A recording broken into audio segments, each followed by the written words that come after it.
용역 중에서도 전자적 용역이었다. 뭐 게임이나 요즘에 많이 쓰는 어플리케이션 이런 용역이죠. 전자 용역의 공급 특례.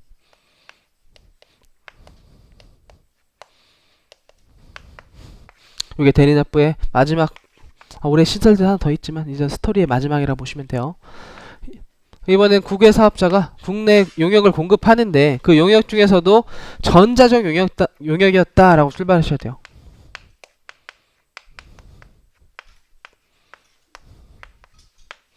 이 사람 뭐 앱 개발자 등이 되겠죠.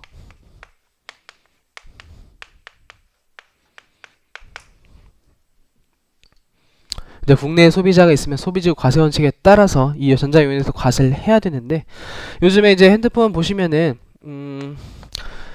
그걸 뭐라 그러지?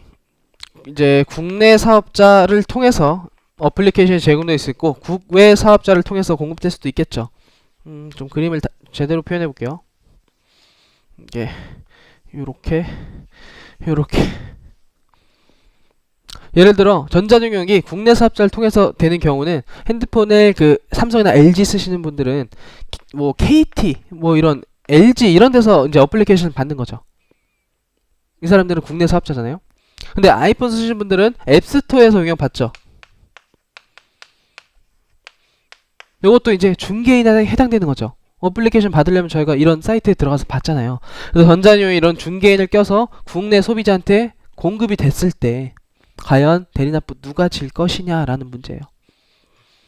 여섯 번째, 국내 사업자를 통해서 이루어졌다. 이미 공부한 내용이에요. 이거랑 동일하죠. 위탁 매매인대 용역의 공특례. 저 사람도 사업자 등록해야 되는 자들이기 때문에 이 제도는 위탁 매매인 등의 공급 특례가 적용된다라고 보시면 돼요.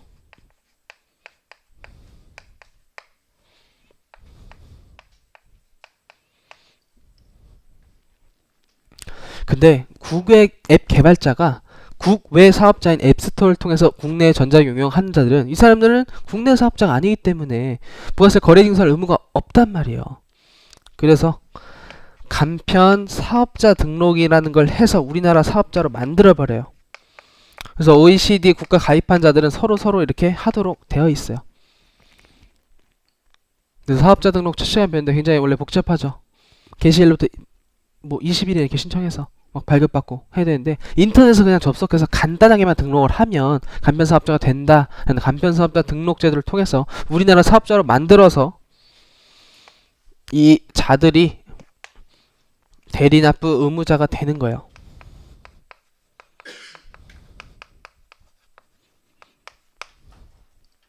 여기에 이제 뭐 소비자들이 있겠죠. 소비자들이 게임을 살 때 부가세를 내는데 그 부가세를 누가 징수하냐면 국내 사업자인 경우에는 요 KT나 LG가 위탁 매매인의 공급 특례를 받아서 거래 징수 납부한다. 이건 이 정규정. 근데 만약에 앱스토어 이제 아이폰에서 게임을 받을 때는 국외 사업자가 간편 사업자 등록을 해서 이 사람이 게임에 대한 부가세를 징수해서 관할세무서에 납부한다라는 제도가 마지막 전자용역의 공급 특례예요.